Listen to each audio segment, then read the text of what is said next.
Hello, I'm back again. I'm finding making podcasts really fun.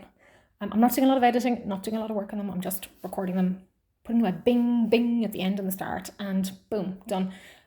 So my challenge now is not ramble and get the diagnostic process for 6 people done, spoken about, covered, explained to you in 15 minutes. That is my limit. So I'm going to get straight down to it. So my first child was struggling with school attendance. Quite a smart kid, struggling with school attendance, struggling with social skills, struggling with anxiety and mental health in general, and was hardly attending school. Somebody suggested somewhere along the line that he should have an autism assessment. So we thought, yeah, let's follow up on that, because we read a bit about it, he read a bit about it, and we thought, yeah, okay, that does fit the bill. That does fit. That sounds like him. So let's look into that. So we got an assessment done, and lo and behold, yes, he was autistic. But by the time we got to getting the assessment, we knew we would have been very surprised if it was a no. But it's good to have the confirmation and to know. And of course, you need the confirmation and you need the no and the piece of paper to go to the school and say, okay, we need accommodations, we need support, we need help. And obviously, to access autism supports, you need this piece of paper as well. So we did that. And yeah, it was helpful to access supports, but it just took so long. Maybe it wasn't that helpful.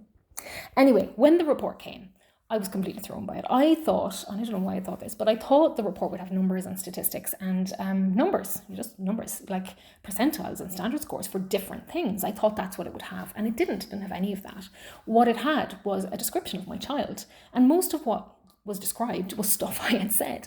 Some of it was direct observation, but a lot of it was just what I had said about him, what he used to do when he was small, and what he did now, and just things that I thought were perfectly normal. They asked me questions, I answered them. This is what he's like. This is how this child is. End of story. I didn't think that's what was going to be in the report. I thought the report would talk about his autism, and I couldn't see why they talked about him without talking about his autism, without proving that he was autistic. I thought that they should have highlighted all the things in the report that were traits of autism. Now, looking at his report now, I read it and go, oh my God, how did we not know he was autistic when this is what he was like? Everything. They'd have to have highlighted everything in the whole report. So that was the first big thing for me, like getting my head around, all of this is autism? How could all of this be autism? That doesn't make any sense. Made no sense, but it does now. It makes sense to me now. And the second part that was hard to process was that child is quite like me. So does this mean I'm autistic? Because I had said whatever is going on with him, the problems he's having are similar to me. He's very like me. If he has something, I have it. There isn't a way for us to not have the same things. There is now, but at the time I would have said different. And the other thing, as we were answering questions, I think it was the disco that was used. As we were answering questions about the first child, we were thinking, some of the questions were like, no, he doesn't, there's nothing really that rings any bells there. But these 3 children do something that does ring bells on that question, but this kid doesn't, but the other kids do. And there was a lot of overlap in traits that were relevant to my other children. And I remember asking the lady who did the assessment, how do I know if my other children need an assessment? Because I'm hearing a lot of stuff that sounds like my other children and not like this child who is autistic, but I just thought they maybe had a few traits, but if this child is autistic, then they have more than a few traits then as well. They don't have less of these things than this kid has. So how are they not autistic? And I couldn't quite get my head around that. I thought it was quite unlikely that you'd have 5 autistic children. I thought that's just very unlikely. It probably is very unlikely. I don't really know. So she said, her advice was that if I'm seeing problems with the autism, and I'm seeing problems that are highlighted by somebody else, then I should put the 2 things together and think this autism is causing problems in school or in the football club or wherever. And we need to do something about it to put supports in place when they're especially in school. Supports need to be put in place. So we need an assessment, and that's when we should start taking steps to get the assessment done. So that was 1 child diagnosed, and I had very quickly worked out that at least 1 more of my children very much ticked a lot of the same boxes as this child, and possibly more of them. And I thought I was autistic from then on. So the next step was child number 2, diagnosis number 2. Actually, he's not child number 2, he's child number 3. Child number 3, very similar personality to child number 1. And he was in junior, senior infants, having some difficulties in school. The teacher was concerned about a few different things. We'd had a couple of meetings. We hadn't really figured out what was going on with him. And I suggested, do you think that autism would explain the things that have been going on with this kid? And she said, I'm not sure. Why do you think that? And I said, well, this and this and this. But his brother has just been diagnosed, and he's not that different to his brother. They're quite alike in a lot of ways. At home, they'd be quite alike. I don't know about school, but at home, they're quite alike. And she said, okay, well, maybe that's something worth investigating then. Yeah, there are problems. I don't know what to do about them. I haven't got a quick solution for them. They're not something you can change and do at home. So yeah, we need to do something. So maybe an autism assessment would make sense. We can put him on a list, can't we? Get him on a list and we'll see what happens. So we knew that was going to be 2 or 3 years, and he would be going from senior infants, maybe 3rd or 4th class by the time this was actually done and dusted. And I was realizing from work as well, from kids being assessed at work, that even then supports wouldn't be put in place quickly. So I thought, yeah, we do need to put him on a list. We can always take him off the list if we don't think later, you know. So he was put on a list waiting for an assessment. Then child number 2 and child number 3 moved school. And when they moved school, the new school immediately flagged problems with child number 2, who I had thought was neurotypical because he's so different to the other 2 who we thought were autistic, and me. And he's more like my husband. So with that child, he had already had a speech and language disorder, but the new teacher in the new school flagged problems with his language and referred us on for a speech and language assessment. And he was diagnosed with speech and language disorder. It's a pretty significant disorder, more to do with his language than his speech.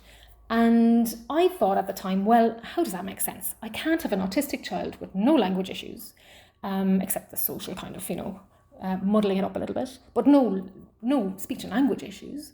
Child number 2 has a pretty severe speech and language disorder, but isn't autistic. And then I have a 3rd child whose language skills are quite good, but he is autistic. I thought that doesn't make sense. Surely the one with the language disorder is the one who's autistic. It's a communication problem. Like, he has the biggest communication problem. How can he not be autistic? That makes more sense. So I went on and got him and his brother at that point assessed for autism again, privately, splashed out, got the 2 of them assessed. And I was hoping that supports would be put in place before he would get to secondary school, because he was in 3rd class at this point. He was 10. So he'd have 4th, 5th and 6th to wait around for a public assessment. That wasn't going to really help. I needed a diagnosis before secondary to get things ready for secondary, because I knew that was going to be challenging, because we were experiencing extreme challenges for our eldest child at that point at 2nd level. So that was 3 children diagnosed. At that point, I had read everything online about autism. I had joined every group. I had probably started a group, I don't know, on Facebook. I was quite hooked on Facebook, and that's where I got a lot of information. So I connected with a lot of autistic people, connected with a lot of parents of autistic people, connected with everything I could around autism, and read everything. And I decided that I needed more information. I needed more academic information. So at that point, I signed up for, I think I was still waiting on the 2 boys' assessments. I signed up for the Diploma in Autism Studies in UCC in Cork, in Ireland. And I lived near there, so I was able to travel in and out to do that in person, which was lovely, because I met teachers, SNAs, parents and autistic people, and people who were academically very interested in autism for whatever reason as well. So I got to know all these people. It was really, really good. I really, really, really enjoyed that course. It was really, really good and very helpful, and got me thinking in a lot of different directions about autism that I probably wouldn't have otherwise. I was quite focused on children and me and the children. That's my life, that's what I think about. So that was quite good. And from there, I started thinking that an assessment for me would make sense, and an assessment for my 2 younger children would make sense. My youngest, number 5, definitely strikes as an autistic person, without any assessments or anything. When he was very small, he seemed quite autistic, now that we knew what we were looking for. Language issues, sensory issues. It was very obvious to us that he was autistic, and we weren't too worried about getting him assessed quickly, because we felt we knew what we were doing at home. We knew we could inform the school that he's probably autistic and needs this and this and this, and I could direct them a little bit. And we didn't really think there was a big rush on his assessment. So we put him on a waiting list, and he got there fast enough. Things hurried up around that time in Ireland.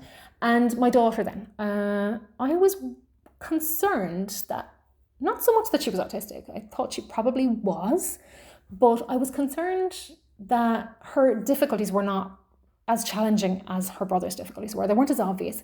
And I was concerned that they would not be flagged by somebody else in school. They would go under the radar in school. She would mask and pretend to be who she was and, be as good as possible, because that's what she was like in her personality already.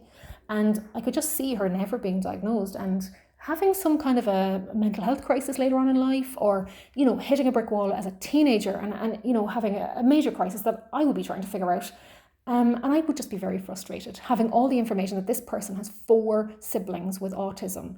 She has traits of autism, and we never followed up on her case, on having her assessed. So I felt we should assess her as well, even though I didn't think it met the criteria that I was originally given by the lady who did the assessment, saying, you know, when somebody else is flagging problems, then you should get an assessment done, because nobody was really flagging problems with her. But I could see autistic traits more so than problems. They weren't problematic autistic traits, but there were traits of autism.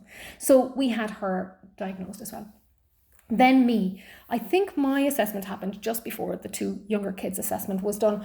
And what really convinced me to do it had to be done privately, because I don't think there's any route to getting it done publicly in Ireland. What motivated me to do it wasn't so much figuring out my own life, because I figured out that I can figure out my own life based on the kind of self-knowledge that I'm autistic. I can make sense of different things I couldn't manage as a kid, or things I found hard, or, you know, different things that happened. I can make sense of all of that, college and, you know, executive dysfunction. I can make sense that, okay, I'm autistic. This makes sense, you know, and I processed that, I suppose, like everybody does who's diagnosed late in life. I had enough proof in that I've genetically got 5 children who are autistic. So it'd be kind of weird if I wasn't, really. I had enough proof with that. But what I really wanted was, I felt like maybe I'm wrong. Maybe I'm not autistic. And who cares if I'm not? You know, it's not like I'm going around telling everybody I'm autistic, and you should listen to me. I wasn't. I was quite quiet about it. And I used to say I might be on the spectrum. I've got 5 kids who are. And that was the truth. You know, and I'm big into telling the truth. I tend to tell the truth. So the reason that I wanted an assessment was that I felt that I was thinking that I was autistic. And that meant that I thought that I understood my children's problems. I thought I had some level of understanding of what was going on for them in terms of sensory things and executive function and problems and anxiety. I thought I understood them. And where I felt there was a risk was that if I wasn't autistic, that I was a person with slight little problems in these areas, and their problems were magnified because they were autistic. And I would be telling them, okay, I know it's hard, but you'll need to do it. And that was not appropriate, that was not a fair thing to be doing. That was not a fair way to kind of push them through something, because I wasn't autistic and they were. So because of that, I wanted confirmation that I actually was autistic, and that my understanding of what was going on for them was in line and was correct. Like, for example, my son used to find it really hard to brush his teeth. So it was the sensory stuff. It was the idea that we're going to bed afterwards. It's not like he wanted to do the next thing. The sensory stuff, the transition, the cold, the toothpaste taste, nobody likes it. And he would be standing in front of the mirror holding his toothbrush for 5, 10, 15 minutes before he would do anything, which would drive any adult crazy, because you're like, come on, brush your teeth. There's 6 people in the house who need to brush their teeth, and Dad's downstairs. He's not even trying to brush his teeth. So I understood what was going on for him, and I would push him to, you know, come on, hurry up. It's not going to be any better to brush it in 5 minutes' time. Just get it done now. We all need to use the bathroom, so hurry up. I understand the sensory issues. I understand that it's a transition, but you still need to brush your teeth quickly. The other option is to not brush your teeth, and that means you'll end up going to the dentist. And I know you don't know what kind of a sensory nightmare that is, but it is. I'd like you to avoid that. You know, you go for a checkup, but they don't do anything to you because you've no fillings. Come on, brush your teeth or you'll have fillings and they're horrible. And I wasn't sure, for example, that was an appropriate approach to the problem. I understood what the problem was, but there isn't really a way around brushing the teeth. We tried things like using warm water instead of cold, because I do that. We tried using different flavoured toothpastes, because I understand different toothpaste taste different. Some are okay, some aren't. I'm quite fussy about my toothpaste. And we tried things like him using the bathroom last, so nobody's waiting for him, takes the pressure off, and just letting him have a half an hour to brush his teeth, and chilling a bit about it, because that would be kind of my approach. So I wanted a little bit of validation and confirmation that my approach was not crazy, that I wasn't an ableist, neurotypical person saying, yes, I understand, but you have to brush your teeth. That I was an autistic person who understood it and was saying, okay, I understand it, but you need to brush your teeth. So it's internalized ableism. I'm aware of that. But on some things, you have to brush your teeth. There's some things you don't have to do. And I would be trying not to be ableist on those things, but there's things that are better if you brush your teeth, rather than waiting and not doing it. I mean, if you were doing a course and you wanted to quit, yeah, maybe you can't handle it. And I am under 15 minutes. That's everybody diagnosed. My husband's not diagnosed, but he's not diagnosed. So there you go. I don't need to cover him. 6 diagnosed in 15 minutes. I did it. Yippee!